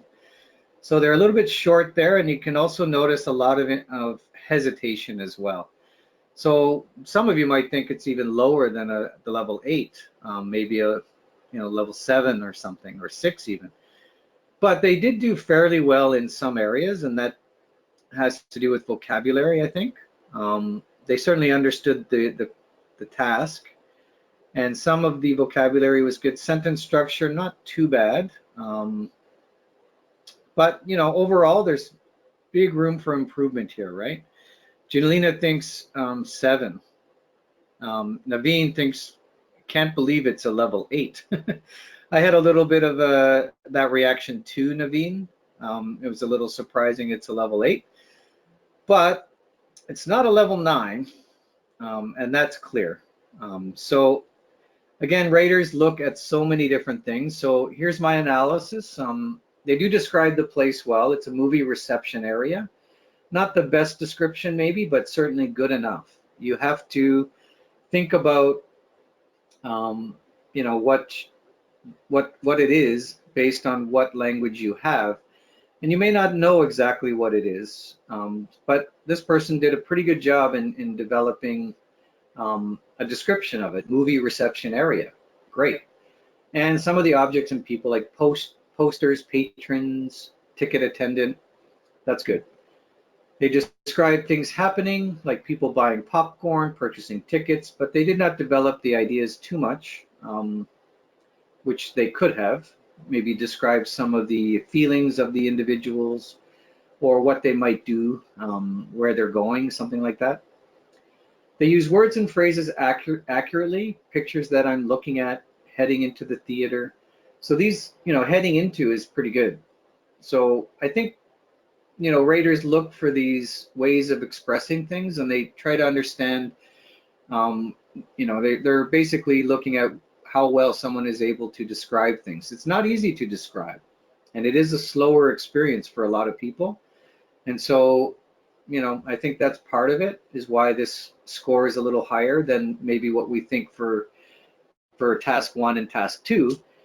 Task 1 and task 2, we can rely on our experiences, and people can, just kind of speak if they can come up with those ideas. Here, they have to look at something and kind of think about it. So the processing speed is a little bit slower. And so, they compare all of these with others. It's not just, a standard that they reach. They also compare what are typical level 8 response for this kind of task. So they have a better sense than we do of the overall ability of people to perform this task. This person did struggle though to describe the overall scene, and they hesitated quite a bit. Their pronunciation's pretty good. I didn't have any issues in terms of understanding. They did pause and self-correct occasionally, and it did interfere. They used simple sentence structures well, and they did attempt one moderately complex sentence, while it's not very busy at the counter. So they tried to do that, and that's good. That's something you do want to try. And task fulfillment, the information was relevant. Their rate of speech was slow, and that did impact other areas as well. Their tone was okay, and they didn't really address another person directly, so that could have been improved there as well. All right, I'm sure you want to do some practice yourself and feel much better maybe than this response, and maybe you'll be able to do even better than that. But you'll certainly get a sense for how difficult it can be to explain, to describe a scene. So you're going to look at a different picture. So this will be a new picture, and you'll have the same preparation time and speaking time. Okay, hopefully you're ready. Before we get started, I'll look at a couple of comments here. Alicio says, for part 3, this task, maybe use words, these are location words, prepositions, right? Like behind, beside, in front of, absolutely. I agree with that. You know, anything you can do to help describe where things are, it's kind of important. So prepositions will be very important, I think. Here, you can also use foreground and background.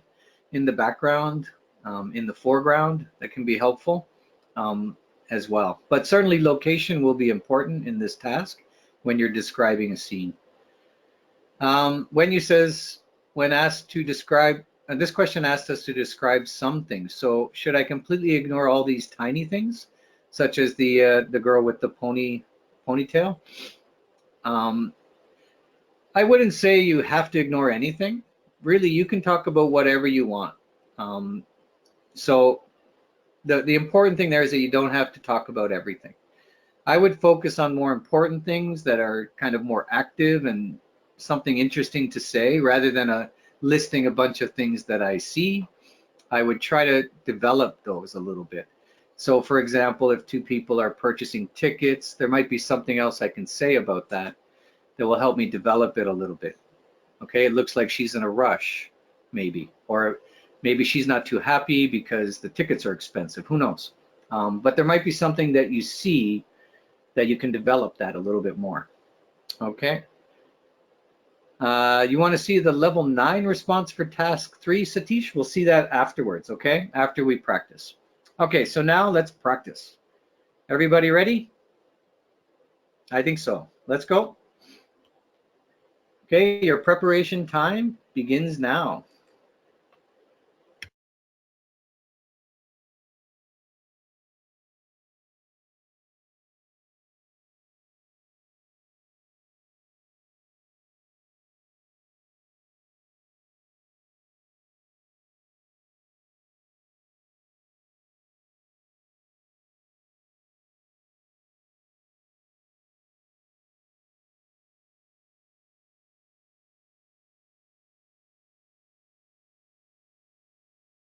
All right, your preparation time is complete. Start speaking now.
Okay, your speaking time is complete. Take a breath. Hopefully you got enough of what you were wanting to talk about in there in the 60 seconds, and you get a sense of how challenging it can be to start describing when you're looking at a picture. And you know, the rate of speech is going to slow down. There's going to be a little bit more hesitation, but hopefully you're able to describe at least 3 different things that you're seeing. And in the foreground here, there are definitely 3 that I might focus on. And then there's a couple in the background as well to start talking about. And you're just describing, but you know, there are things that you might have to create a little bit, imagine a little bit. Like for example, on the left side in the foreground, there's a boy showing some, you know, a treat to his mother. And there's a good opportunity. What might she be saying to him? You know, maybe, no, you cannot have those treats. I'm not going to buy them. And the boy is going to be very upset here. So you might, you know, focus on that a little bit, develop it a little bit. All right. And I just want to go back here and mention a few other things. Let's see. Jelena thought this was a little bit easier than the previous tasks. That's great. Also, I'm curious what you described as the overall scene. So how did you start your response? Did you start with an overall picture? And Kieran says it's a grocery store. Yeah. Remember, you're talking to someone, so hopefully you mentioned that, oh, hi, I'm here. I'm at the place that we're supposed to meet. I'm looking at the grocery store. I can't see you, but I'm going to just describe what I'm looking at, maybe something like that. Good. I'm just going to read some of the other comments. Vivek says it was easy. You just converted this picture as a Walmart store. Great. Yeah, no problem with that. And NASA said, do we need to start describing a picture, or as we are seeing from our eyes? I would say it doesn't really matter, but it's probably better to imagine you're there looking at it and talking on a phone to somebody who, for some reason, needs a description. I wouldn't really worry too much about the other person you're talking to. Just address them at the beginning to show that you understand that you're talking to somebody, and then just focus on the different details that you want to. Remember to give an overview to start. Good. Let's see. Jelena said, I developed the parent-kid scene only to the point saying that the kid wanted treats. Actually, that's good, because the reason you don't want to go into any prediction is because that's the next task. So when I said, maybe he's unhappy, you can say that, but it's not really necessary in this one, but it will become necessary in the next one, the next task, which requires you to predict what's going to happen next. And you're going to have the same picture as well. So it's good that you didn't go into too much prediction, because that's the next task. Although if you do, it's okay, you're still describing. But remember, focus more on describing than on, imagining what's going to happen next. But you can certainly talk about the feelings of the people involved based on what you see. You might describe their feelings as well. Okay? Good. Let's see. Paul says, I feel by addressing the characters by color of dress will be a good idea. Very good.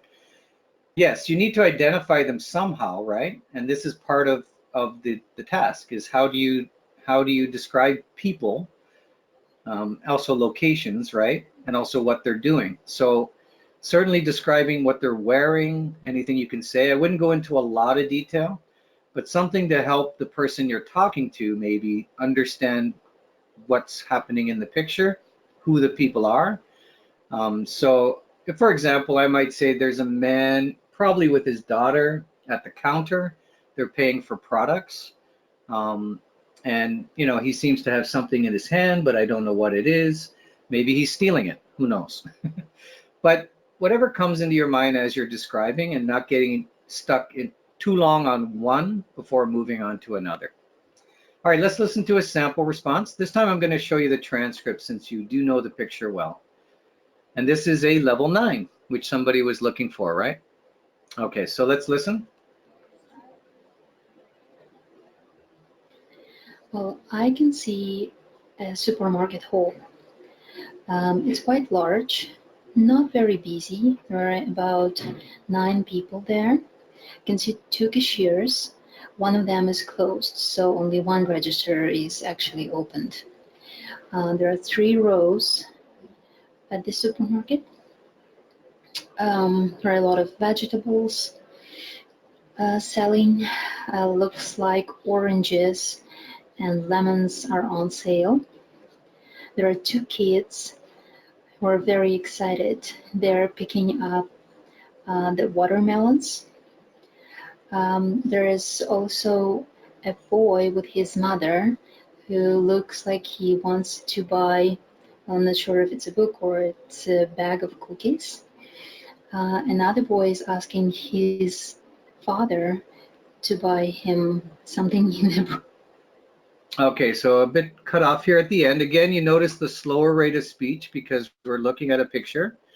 Alicia was asked, just for some clarification, yes, give an overview, and then focus on some of the details that you want to describe, not just one.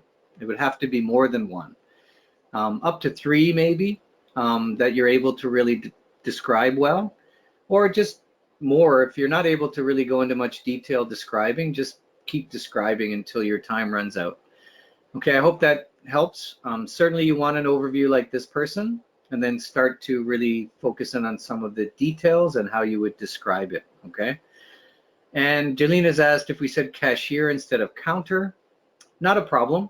That, you know, they're at the cashier. That's okay. We also use cash as sometimes they're at the cash, but cash register, the cashier, there's, you know, I think that's fine. And Jalena's also asked, how do you close this description? In this case, this person doesn't have a closing remark, but you might, you know, have something there. Would be better to have a closing. You can end on the final detail.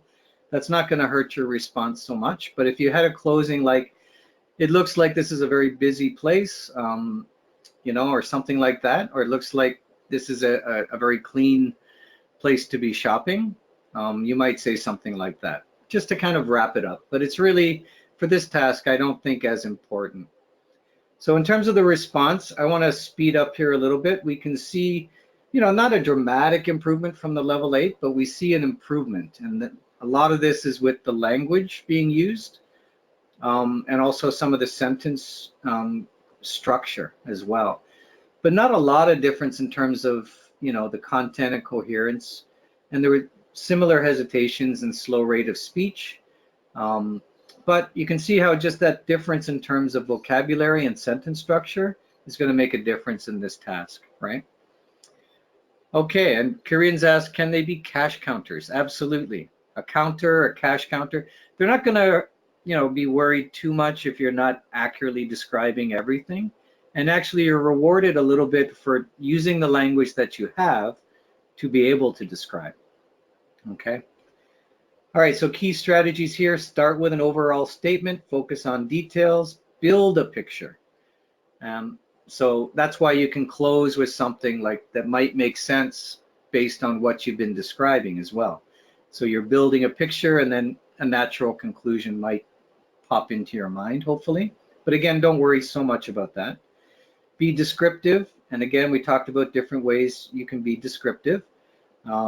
Certainly adjectives, location, how you're describing people's feelings as well, really important.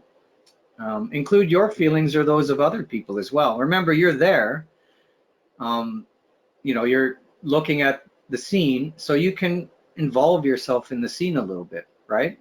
It's okay. And try to end with a wrap-up statement. All right, speaking task 4, making predictions. Once again, you're going to look at the same picture as you did in task 3. But your task here is now to think in the future. What might happen in the future here? So your tense is going to change, right? Instead of describing, you know, present progressive, he is walking, they are shopping. Here you're going to use gonna, and it's okay to use gonna or going to. Both of those are fine. Or will, they will, they might, they could, it's likely that. There's all kinds of future expressions you should be thinking about using for predicting, okay? But try to make sure your predictions are realistic. You don't want to get too crazy, like an alien might come down and kill everyone is probably not a reasonable prediction. You want to make them reasonable, but you can be creative and imaginative here. All right, so let's listen to a transcript. Again, level 8, okay? Again, slower speech because you're looking at a picture, so you can expect this. So again, you might be surprised it's a level 8, but just pay attention to what the test taker is doing and how they might be able to improve this. Since this is cinema, I assume that all people will buy their tickets to see a movie. Then they will go and buy some snacks, such as popcorn, water, or other things they would like to eat during the movie. I assume that all the people will buy tickets, otherwise they won't be allowed in, and they will have great time watching the movie.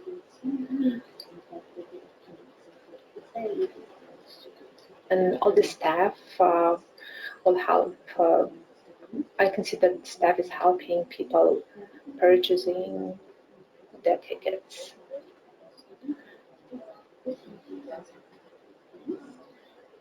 Okay, there was also about 10 seconds left at the end here, so I think they got to about 50 seconds or so. So, yeah, not level 9, that's for sure. You might be surprised it's level 8, but again, remember that everyone struggles with this a little bit. Trying, when you first see a picture that you don't know, trying to describe it slows us down. Yes, Paul, you will be able to see the picture as you're speaking always. That's really important to be able to look at the picture for while you're speaking. I'm just showing the transcript here to make it a little easier to follow along. But let's analyze it a little bit. I'm just going to show you these. So they do provide some predictions. People will buy tickets, snacks, popcorn, and water. So that's fine, but not a lot of predictions because of the rate of speech. Didn't get a lot of content here in terms of the predictions. So could have improved there with more examples. And the organization could have been improved with better linking words as well. Vocabulary wasn't too bad. So helping people purchasing their tickets. So not bad. And the sentence structure there was pretty good most of the time for simple sentence structures. They did try a little bit of moderately complex sentences as well. But vocabulary could have been much better. And there was some repetition as well. Repeating buying the tickets, for example. So there was some weakness there as well. But they did understand the task. They spoke for almost the entire time. And the tone was okay. But of course, we'd want to do better than that. And so let's try to improve. So I'm going to show you the same picture you saw for task 3. And we're going to do some practice again. This time you're going to be predicting, remember? So it might be something you predicted in the task 3. It's okay to repeat a little bit. You'll get a different rater probably for task 3 and 4. It's not the same raters. Always there's multiple raters doing this as well. So they won't really know what or care what you said in task 3. If you did a little prediction in task 3, don't worry about it. You can repeat it in task 4. But let's do some practice here. Okay. Your preparation time begins now.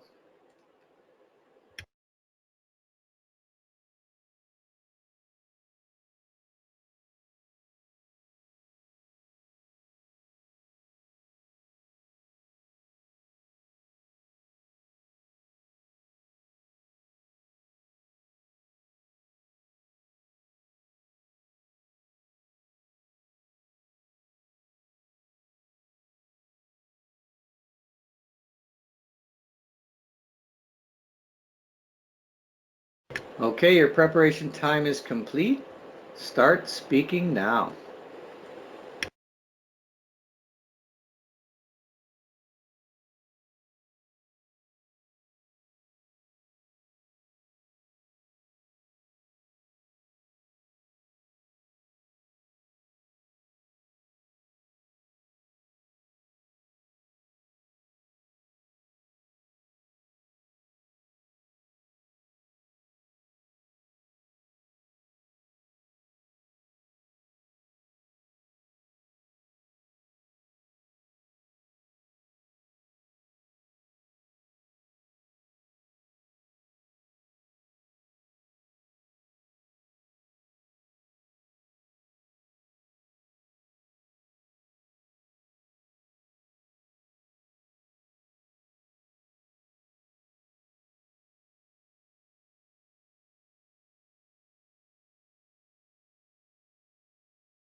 Okay, your speaking time is complete. Hopefully you're able to have at least 3 predictions of what's happening. That's great. I just wanted to mention a couple of things.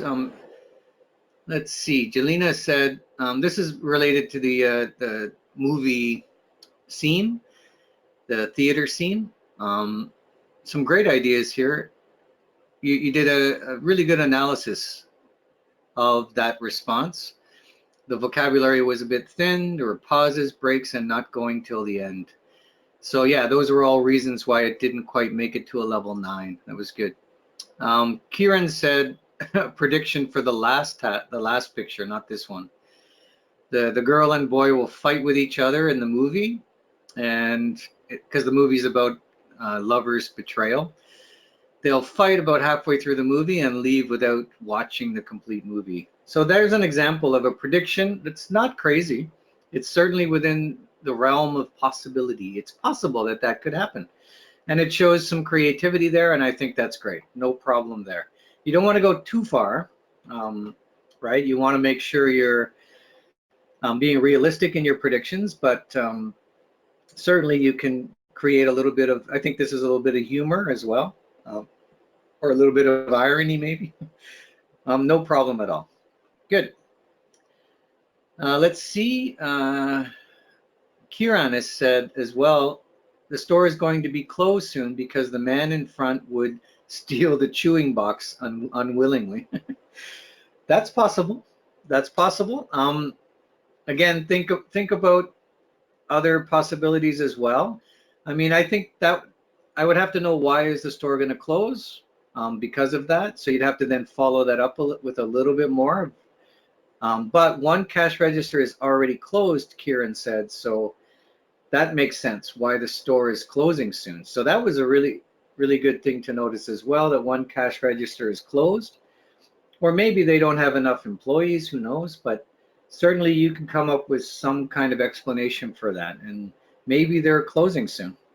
And that would be a good detail to explain. Okay, so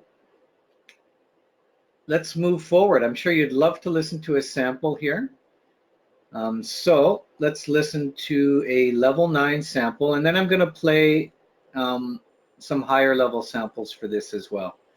But I'd like you to listen to this one. I'm not going to have time to analyze it anymore, but we're going to listen to the samples and just for you to get a sense of this. And then I'll play, this is level 9, and then I'll play a higher level after this. Now, from what I can see in this picture, what will happen next is the customer who is having the barcode, item scan barcode by the cashier, and the service staff would pay for the item and would be stepping out of the store. The father or the elderly companion with the 2 children playing with the watermelons was probably walking towards them. He would probably tell them not to play with those watermelons and not to play with the fruit. One lady that is driving her cart between aisle 7 and another number, she would probably go and shop and put some stuff in her cart. The young boy wearing blue shirt who is showing an item to his father, one possibility is that his father would allow to either buy that item or convince him for something else. Same thing goes for this other young child who's showing something to his mother, a package. Okay, so a really good point here made by Jelena as well. She focused on predicting the immediate future. And that's also what this person was doing as well. And there's nothing wrong with that, Jelena. You can just focus on the immediate future. You don't have to be amazing, creativity or trying to think of amazing things that might happen. Not at all. You can just focus on what's going to happen next in the immediate future. In fact, you said like the kids throwing tantrums. That's really good. And that's good language as well. Throwing a tantrum, getting really angry, the kids getting angry. So that's creative as well. You don't have to be super creative here. Just you're using language to express what's going to happen in the future, and that can be just the immediate future. Nothing wrong with that. And the 2 kids in the back with the watermelon, Varun has also said they might throw the watermelon on the floor right? Or they might fall on them, and maybe someone might get hurt. So this can be just things that are going to happen just next. There's nothing wrong with that at all. But something might pop into your mind about what's going to happen maybe a little bit, farther in the future. I wouldn't go too far in the future, but a little bit more is okay. All right, so we're going to skip the analysis of that, but I'm sure you'd like to listen to a level 12. So let's listen to this one. Okay, remember this is the same picture that you worked on as well. Let's listen to this one. So in terms of what's likely to happen next, there is a woman who's wearing a purple sweater and white pants, and her cart is empty. So I would imagine that she will probably fill her cart as she goes through the store. The couple who's currently paying will exit the store. I don't believe that the redheaded child trying to persuade his mother to buy potato chips or some other kind of goodie will be successful. She actually looks quite stern, whereas the two kids in the middle do seem like they are more likely to buy sweets. I also think that what's likely to happen with the child, that the two kids looking at the watermelons are most likely going to try and pick one up and have several of the watermelons fall out of the display because they look quite small as compared to the very, very large watermelons that they're trying to purchase. So lots of activity in the grocery store today.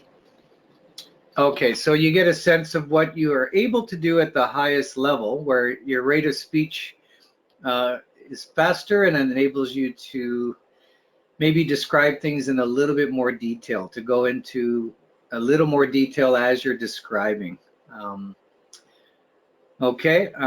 Yeah, Paul says there are no idioms in this one. No, you don't need idioms at all. Again, if they come up, if you're able to think of them, you don't have to try to get them in there to maximize your score. But it's good to have very clear vocabulary. Impressive vocabulary, precise vocabulary certainly helps. Idioms are part of that when they're used well, but they're certainly not necessary. Also, this person just, their flow was really good. They used some intonation in some places. They paused in certain moments on purpose to emphasize something, and all of that is very good for listenability. So they did very well across the board here, across all dimensions. And so it's not a perfect response, but it's a level 12. Okay, and a lot of people, why we don't show a lot of level 12s is a lot of people do think that you need to be a native speaker to get level 12. It's not true. In the next session, I'll show you an example of a level 12 who's not a native speaker and actually makes some errors, and it doesn't influence anything too much. So you are certainly capable of getting a level 12 without being a so-called native speaker. I can assure you it's possible. Of course, at the highest level, it's tough, right? So, you have to be able to do all those things fairly well, and rate of speech is a really important thing to be able to get all that content in. All right, so that's it for now. We have the key strategies here. Use your imagination in terms of making predictions, but always be realistic. Ask yourself, what actions might the people do next? Consider the surroundings to help you think of ideas. Think feelings too. It's important to think about the feelings of the people, not just their actions, and create logical transitions into the future. All right. All right, so study materials, just a few more minutes. If you can stick around, great. If you have to go, I understand. This is supposed to end at 11:30. We're just a little bit late, but you are welcome to join the second session. Hopefully you're able to get in. I don't know if anybody's dropped out, but try to get in if you can. But I want to show you some study materials before we go. And we'll take a break before we start.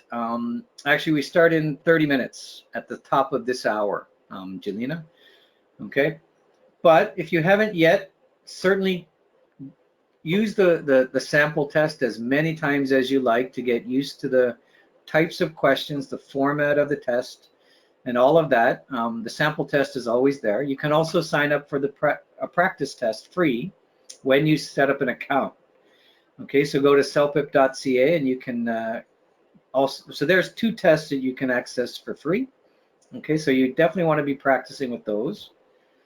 Also, of course, these webinars, we'll continue to do these month to month. We do have a Speaking Pro Target 5 if you're interested in a lower level analysis. You can still benefit. Maybe you're a higher level, but you can still benefit from attending that. We also look at different samples and different questions there, so you can benefit from attending that, even if it's lower than what you want to achieve. But Target 9 as well for those who want to, achieve a higher level as well. And we also have Writing Pro Target 5 and Target 9. So you want to look into all of those. Sign up for them early because they are quite popular right now. And so they do fill up pretty quick. We are trying to extend, to increase the amount of registrations in the future as well. Okay, and other study materials I want to let you know about. Definitely go to our website. It's now new, it looks great. Information's a little bit easier to find there, so definitely look into CELPIP.ca and all of the information there. There's strategies, test format and scoring, and other information there. These are 2 products I do recommend. CELPIP Accelerate is a great program for working on your own. You can basically, decide how much time you want to devote to the program when you have time, and that's great. So it does have a lot of videos in there. It has a complete practice test as well. So definitely look into CELPIP Accelerate because I find it to be a very good self-study program because you're looking at the questions and then also thinking about strategies and also analyzing sample responses, and all of that can be very helpful to be working at your own pace, right? Okay, and thank you for those who have to leave. I do appreciate you saying thank you. Stick around if you can, and if you have any questions, we'll certainly try to be answering them. Thank you, Vivek, for staying up till 1 a.m. Wow. Okay, but thanks a lot, and I hope to see you again. I guess, Vivek, you probably won't be in the next one, right? I'm guessing. Here are some other materials. Okay, we have a study guide. This is in print as well. If you prefer a print book, you can order it. The focus books are great. They are only in print though, so you'd have to order them and have them delivered. But great for people who want to be working on paper. I still prefer that as well. Thank you, Hussam, from Rio de Janeiro. Wow, I'd love to visit there. Thanks. Also, Sandar-san, you can get this webinar. Hopefully you'll have access to it in about an hour to review. Okay, so make sure you do that and review this as many times as you like. Later on, we're going to try to get this onto YouTube. Hopefully before the end of the year, we'll have a copy of that on there. There are some older ones on there that you may want to review as well for CELPIP. Go to our YouTube channel. Okay. Also, I'll briefly let you know about the CALE. The CALE is a different test here at Paragon. It's an academic English test, okay? But if you're ever interested in going through university or sometimes for a professional organization here in Canada, the CALE is another test that we have that you may want to look into, and go to cale.ca for more information on that. And this is just some ways you can get in touch with us. All right, and I want to just say thank you for everyone. Vivek, I really appreciate it. Shernette as well, thank you so much. Luang, I really appreciate your comments. And Raquel has asked, how can you access the recorded session? You can get that by, in an hour or so, you'll get an email and it'll have a link. Hopefully it'll have the recording attached to the email, that's what I hope. If not, then the link will be there for you to access it. And if that doesn't work, you could always use the original registration link, and you should be able to view a recording of this as well. Okay, thank you, Paul. Jelena, thanks so much for your engagement today. It's great. Good. And Rosalie, Christian, really appreciate that. Pranav as well, thank you. And Naveen, you've been very engaged as well. I really appreciate that. Okay, thank you so much, everyone. I'm going to end the session. But if you do have some last minute questions, feel free to ask, and we'll try to answer them before we go. Okay, I'll probably be answering them by text, okay? But I'm going to end the session at this time and wish you all the best. Hopefully I'll see you in session number 2 in about 20 minutes, okay? Thanks a lot, everyone. I'll take care.